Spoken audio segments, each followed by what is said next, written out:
വിഴിഞ്ഞം തുറമുഖത്തിന് കസ്റ്റംസ് അനുമതി. കരമാർഗമുള്ള കയറ്റിറക്കുമതിക്ക് കസ്റ്റംസ് അന്തിമ അനുമതി നൽകി. അടുത്ത മാസം 18-നാണ് കരമാർഗമുള്ള ചരക്ക് നീക്കം തുടങ്ങുന്നത്. സനൂപ് വിവരങ്ങൾ നൽകും. സനൂപ്, അപ്പോൾ വിഴിഞ്ഞത്തിന് കരമാർഗമുള്ള ചരക്ക് നീക്കത്തിനുള്ള കസ്റ്റംസ് അനുമതി കൂടി ലഭിക്കുകയാണ്. ഒരു നാഴികക്കല്ല് കൂടെ പിന്നിടുന്നു.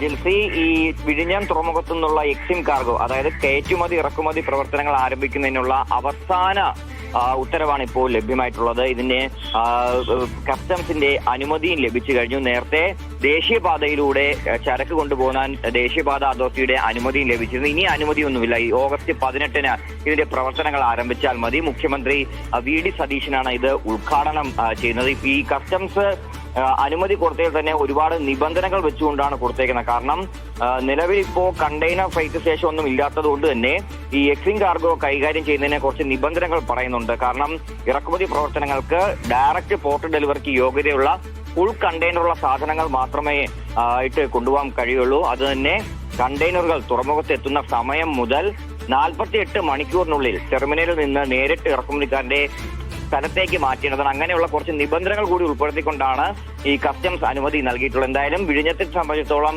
ഇതുവരെയായിട്ടും ട്രാൻസ്ഷിപ്മെന്റ് പ്രവർത്തനങ്ങൾക്കായിരുന്നു ലോക ശ്രദ്ധ ആകർഷിച്ചത്. കാരണം വലിയ കപ്പലുകളിൽ എത്തുന്ന ചരക്ക് ഇവിടെ നിന്ന് ചെറിയ ഫീഡർ കപ്പലുകളിൽ മറ്റ് തുറമുഖങ്ങളിലേക്ക് കൊണ്ടുപോകുന്ന രീതിയിലായിരുന്നു ഇതുവരെ ഉണ്ടായിരുന്ന പ്രവർത്തനങ്ങൾ. അതിൽ നിന്ന് ഇനി കൂടുതൽ വലിയ മേഖലയിലേക്ക് കടക്കുകയാണ് വിഴിഞ്ഞം. കരമാർഗം കൂടി ചരക്ക് നീക്കം ആരംഭിക്കുക. അത് പ്രാദേശികമായിട്ടുള്ള ഒരു വികസനം കൂടി അവിടെ വരികയാണ്. അതിനോടൊപ്പം തന്നെ ഇനി ഈ ഒരുപാട് ലോജിസ്റ്റിക് കമ്പനികൾ മറ്റൊക്കെ വരുന്നുണ്ട്.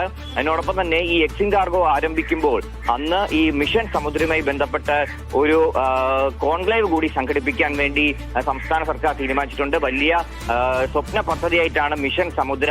മുഖ്യമന്ത്രി VD സതീശൻ തുറമുഖ വകുപ്പ് കൂടി കൈകാര്യം ചെയ്യുന്ന മുഖ്യമന്ത്രി കാണുന്നത്. ബജറ്റിലടക്കം ഇതിനെപ്പറ്റിയുള്ള വലിയ പ്രഖ്യാപനങ്ങൾക്ക് തന്നെ ഉണ്ടായിരുന്നു. അപ്പോൾ അതുമായി ബന്ധപ്പെട്ട് ലോജിസ്റ്റിക് കമ്പനികളെയും ഈ തുറമുഖ കമ്പനികളെയൊക്കെ തന്നെ എത്തിക്കാൻ വേണ്ടിയുള്ള ഒരു കോൺക്ലേവ് കൂടിയാണ് അവിടെ ഉണ്ടാകുന്നത്. അപ്പൊ എന്തായാലും വിഴിഞ്ഞം വലിയ രീതിയിലുള്ള വികസന പ്രവർത്തനങ്ങളിലേക്ക് പോവുകയാണ്. പക്ഷെ അപ്പോഴും ഈ ഓഹരി കൈമാറ്റവുമായി ബന്ധപ്പെട്ട നടപടികൾ അത് വലിയ വിവാദമൊക്കെ ആയിരുന്നു. പക്ഷേ വിവാദത്തിന്റെ ആവശ്യമില്ല എന്ന് മുഖ്യമന്ത്രി തന്നെ പറയുന്നുണ്ട്. പക്ഷെ അങ്ങനെ പറയുമ്പോഴും ഈ ചീഫ് സെക്രട്ടറി അധ്യക്ഷനായിട്ടുള്ള എംബോർഡ് കമ്മിറ്റി ഇതുവരെയായിട്ടും അദാനിയുടെ അപേക്ഷയിൽ തീരുമാനം എടുത്തിട്ടില്ല.